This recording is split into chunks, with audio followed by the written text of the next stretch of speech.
America today is without a doubt one of the most powerful nations on Earth. But have you ever actually stopped to think about how it was formed? Like, how exactly did a brand new country rise completely from scratch to become this global superpower?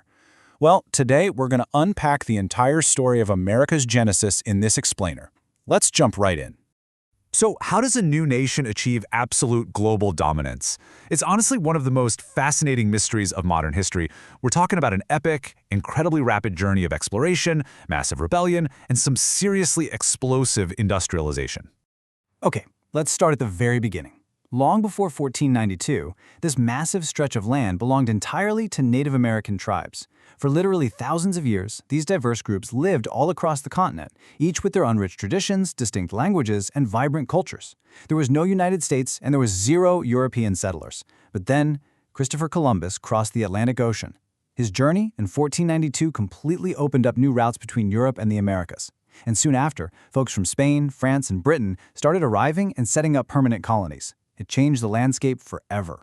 And that brings us to a really crucial number in global history: 13. By the 18th century, specifically the 1700s, Britain had firmly established exactly 13 colonies right along the eastern coast of America. And these weren't just temporary little camps either. They were permanent, rapidly growing settlements. Now, what happened next is kinda wild. At first, the colonists were working incredibly hard, building their lives and really thriving through farming and trade. But then they hit a massive roadblock. Britain started demanding heavy taxes from these hard-working people, and here's the kicker: they absolutely refused to give them any representation in the British Parliament. I mean, imagine pouring your blood, sweat, and tears into the land only to pay taxes to a distant government across the ocean that won't even let you have a voice. So naturally, this massive imbalance sparked some serious public anger and rapidly growing resentment among the colonists. You know, that kind of immense tension just can't simmer forever. It eventually exploded. In 1775, the American Revolutionary War officially kicked off. It was a stark and bitter divide. The colonies were desperately fighting for their freedom, while Britain fought tooth and nail to keep its control over the region. And right into the middle of this chaos stepped George Washington, taking on the monumental task of leading the colonial forces against the absolute might of the British Empire.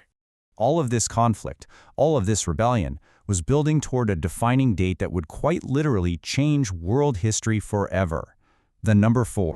That number, of course, represents the 4th of July. On July 4th, 1776, the colonies issued a remarkably historic document, the Declaration of Independence. It boldly declared that the 13 colonies were officially cutting ties with Britain. They were forming a brand new independent nation. This profound moment of defiance is exactly why the 4th of July is celebrated every single year as America's Independence Day. But as you probably know, declaring independence and actually achieving it are two very different things. After the war started in 1775 and the Declaration in 1776, the fighting dragged on for several grueling years. Finally, though, in 1783, Britain officially recognized America's independence. The United States was truly born. And shortly after that, the new nation successfully framed its own constitution, and George Washington was officially elected as the very first president. It was an incredible, rapid sequence of nation building. But the story certainly doesn't stop at independence. Throughout the 19th and 20th centuries, America expanded at a breakneck pace. We're talking explosive growth driven by the construction of new railways, massive factories, and rapid technological advancements that fortified the nation from the inside out. Then, coming out of the sheer scale and devastation of the two world wars, America emerged as the dominant economic and military force on the planet. And that leads us straight to today, where it stands as a massive global leader across science, technology, business, and entertainment. So, from diverse Native American tribes living across the continent to 13 rebellious colonies standing up to an empire, and finally evolving into an unparalleled global superpower, this has been the incredible story of the making of America. It really makes you wonder how much geography, timing, and sheer human willpower shape a nation's ultimate destiny, doesn't it? Well, which country's complete history should we explore next? Drop a comment with "Next Country" if you want us to decode another nation's fascinating history. Thanks so much for joining me on this explainer, and keep learning.